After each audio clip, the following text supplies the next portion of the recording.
Hey guys, it's ExandShadow, and I'm a dipshit. I forgot to upgrade my characters when we were in Rogueport before we left to Glitzville. So I'm gonna go do that now. Yeah, that was kind of dumb of me, but whatever. So anyway, I would definitely recommend upgrading Coops if you haven't already. Your priorities at this point should be get Coops and Goombella upgraded as fast as you can. Flurry can wait. Even if you have enough shine sprites to upgrade Flurry, I would suggest considering waiting a bit, because we're going to get another party member in the not the exactly near future, but close enough. So you might want to save some shine sprites for that party member for when they need to level up. But I just decided to say fuck it, and I upgraded Flurry right now. But yeah, back at the plot. Let's go do another match, why don't we? So yes, who are we going to be facing this time? Let's see. What do you want me to do today, Grubba? Your next opponent will be rank 15 of the Glitz Pit, Spike Storm. Hey, that doesn't sound good. Hate spiky things. They're very, very pointy. Don't like pointy things. So yeah, our objective restriction this time is that it's got to be 5 turns or less. That's actually one of the better ones for this, for the early points of the game. Not the game, well, this chapter, the early points of this chapter, because, well, 5 turns or less, it's usually possible, you know. One thing is, if you're going for a complete tattle, you might, waste some of your time trying to tattle the enemies, but, other than that, you know, it's generally not that hard. Like, you can get rid of most groups of 3 within, like, 4 turns, so you're generally okay if you get that one. Some of them are a little bit harder, like, well, you don't really see the really hard stipulations until we get into the Major League. Thankfully, we're only in the minor at this point. So anyway, here we've got Lakitus and Spinies. Lakitus, their main shtick is that they can keep on spawning Spinies infinitely. So you're going to want to take care of him first. Thankfully, he doesn't have as much health as he did in Paper Mario 1. And so I was going to use a spin jump on him, but I forgot to move my cursor all the way to the right, so I took damage instead. Spinies work essentially the same as Koopa Troopas. Only thing is that we can't flip them over, because as you saw there, I can't jump on them, because, you know, they've got spikes. So you gotta just deal with their defense points. Using an item is pretty much, or a special move is pretty much the only way you can deal with them at this point. They can also curl up into a ball, which adds to their defense. You know, they've got a lot of defense, 3 points, which is pretty high. It's about as high as it can get that's dealable at this point. It'll take 3 turns with power smashes in order to knock them out. So I consider using my Thunder Rage, but instead I decided to use Earth Tremor instead. Let's go! Earth Tremor! So yeah, Earth Tremor is, it's broken all the time, but it's most broken in this chapter. Mostly just because it's so good at taking out large groups of enemies, and it can cover every single spot of the screen, so, you know, that's always a plus.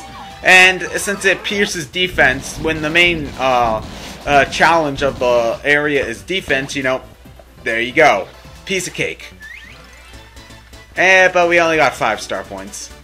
I think that they'd be worth a little bit more than that, but I can understand where they don't want us gaining a ton of levels all at once. Although, yeah. 5 coins. Thanks, Jolene. Your generous payments are always so welcomely, received. Yeah. I get more money by beating up Goombas on the side of the road. So anyway, this here is your, cue to leave the room and actually go explore the town a little bit more. The first time I played, I didn't know that you were allowed to leave the Glitz Pit after you signed up. But, King K pretty much tells you, hey, you are allowed to go visit the town, you know. And you're actually going to need to go visit the town at this point because, well, he was talking about the hot dog stand, so let's see what's going on over there right about now. After the game stops loading. No, bad, so very bad. Behave yourself, egg. Huh. How does it do that? No, bad, come back, help, my imported egg escaped. Somebody catch it. So you imported a single egg. Just one. How are you in business again? So anyway, I'm not exactly sure what the ramifications for catching this egg are. Not ramifications. The stipulations for having the egg count as being caught. I think you need to try jumping as opposed to hammer smashing. I think jumping gives you more luck because I keep on trying to smash it with my hammer here, and I'm not really having much luck in catching it. But once I try jumping, I get it almost immediately. So I'd recommend trying jumping first. I think it's just a time thing after a while. I think after just like a specific amount of time, it stops bouncing.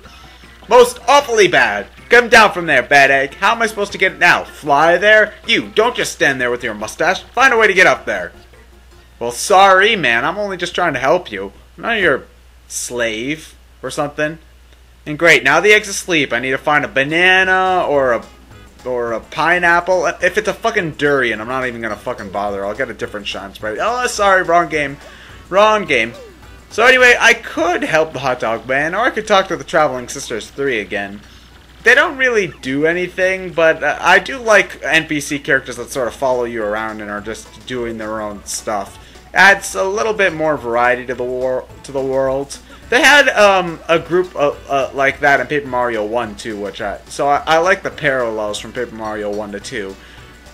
So anyway, yeah, let's fly over to the hot dog stand. If you want to get past this paper airplane section, I would recommend trying to keep your speed up as much as you can without losing too much altitude. Huh? Did you hear that, Mario? You want us to help you, little Eggy Wiggy? It's so adorable. What should we do, Mario? Let there be hot dogs! Come on, Mario. That's just tasteless. Seriously. Don't scare the little guy. Try not to be so childish, will you? There's no choice here. We'll let him go. Is that okay with you too, Mr. Hot Dog Stand Guy? Ah, fine. Most people don't like eating stuff that jumps all over the place anyway. Awesome. Did you hear that, little Eggy Wiggy? You're free. See you around. Huh? What is it now, Eggy? You want to follow us? Is that it? I'm pretty sure our little buddy here wants to hang out with us. Do we let him? No. Jumping eggs bug me. Seriously, Mario, I wonder about you sometimes. We're taking him, and that's that. You're a little guy, you're gonna make sure not to get in our way, though, okay? But thou must! But thou must! But thou must! Stupid egg. You're lucky I'm not making you my lunch right now. So yeah, we're gonna have this egg follow us around for a little while. Yeah. Making me hungry. So anyway, we've got another issue of RDM, the Rogueport magazine. An interesting thing about these, it's going to be, it'll cover a specific shop in every single issue, starting with this one. In this case, it's the shop in the Great Tree. Now, if you manage to backtrack to that shop within 15 minutes, it'll give you double shop points if you buy stuff there. Shop points basically just give you extra stuff. Like you buy enough things, you'll eventually get a mushroom and then more stuff. It's like buyer's rewards. So if you care about shop points, which I don't, I never bother with them. But if you care, you can go, you can try to backtrack all the way back there. But I generally don't bother because, you know, what's the point, really? I mean, I guess having more shop points is nice, kinda, but it's not really that big of a deal. Definitely not worth going out of your way to backtrack at this point. So anyway, let's see who our next opponent is. The Hand-It-Overs. So, what's our stipulation? Oh, damn it. I like special moves. They're fun, and I get to rape everything.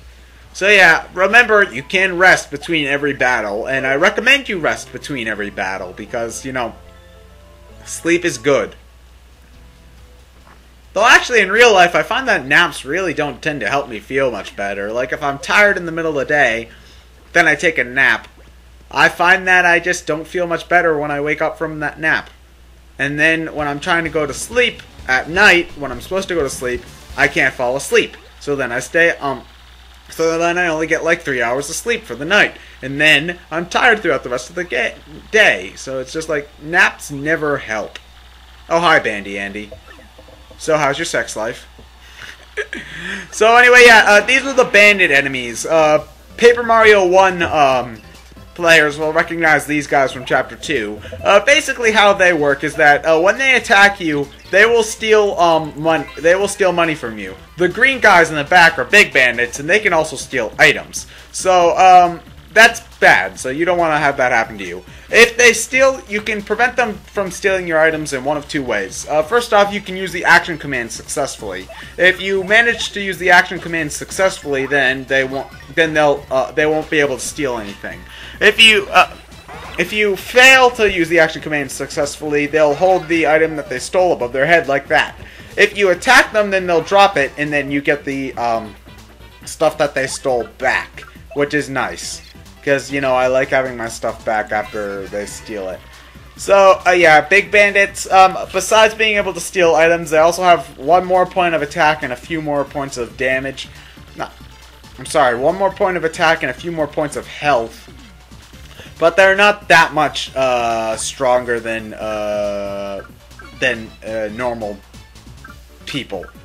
Bandits. They're really not that big of a deal, so you don't have to worry about them.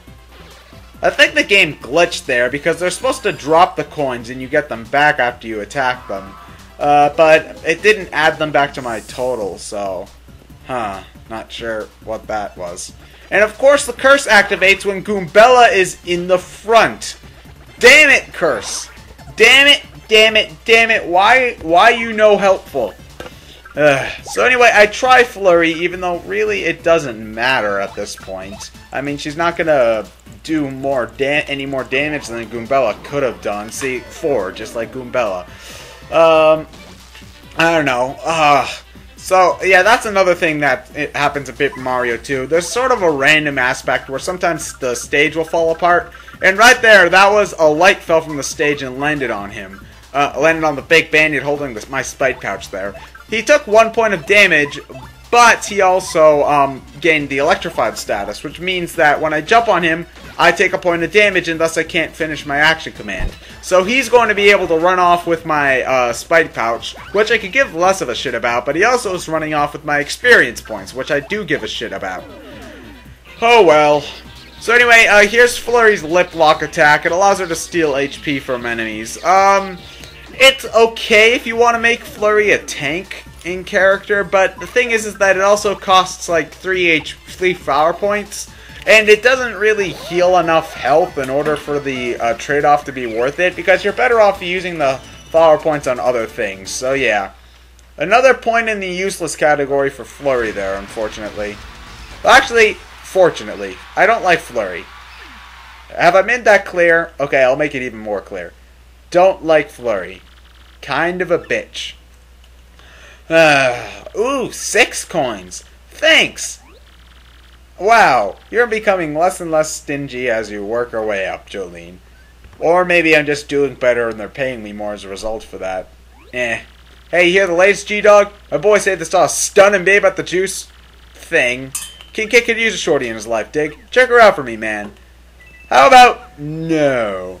So yeah, you can go and find the Toad in the juice bar. She doesn't really say a whole lot. However, she does kind of look familiar, though, so... So now, yeah, next up we're going to be fighting, Boggly people. Boggly Woods? Let's find out. Yeah, they're enemies from the Boggly Woods. Spoiler. Called Zealous, Match Bond. Follow me, bub. Kinda sucks that our bed doesn't heal star point special points though, but then again, if it did, it would be kind of overpowered. Great. Chapter 2 enemies. How exciting. Here we go, darling. Time to shine. Prepare to be ensnared, mystified, and devoured. Get yourselves ready to battle! So yeah, since we've already fought these enemies throughout the entire last chapter, I'm speeding up this battle just because it's kind of redundant. I mean, at least before the new battle, even if the new battles that we've been facing up to this point were were kind of easy. At least they were new enemies. In this case, you know, they're the same Boggly Wood enemies that we were fighting all of last chapter. So I don't see the point in showing them again. I do like that they keep the Piter's string there even after he's dead, which is a nice attention to detail. So yeah, another battle won. Woohoo! Oh, and it looks like we got ourselves a dramatic drum roll level up. This is actually our 10th level. We've managed. No, wait. Is it our 10th level? No, it's not our 10th level. I'm sorry. I am a damn liar. Once we reach level 10, that's gonna be when some things changes. But I remember that's not till the end of the chapter, so ignore that for now. Yeah, so let's see. Any 7 coins? 6 coins. Okay. Hi, annoying bouncing egg. Hi, King K. Listen, man, keep it under your hat, but I'm thinking about retiring soon. If I stay any longer, well, my future might get sorta dig. After next match, I'm gone. Oh no, King K is retiring. This is so sad and I don't care. Wait a minute. It's the last day before retirement? Will King K bite the dust? Find out next time on Let's Play Paper Mario: The 1000-Year Door. I'm ExandShadow. I'll see you guys later.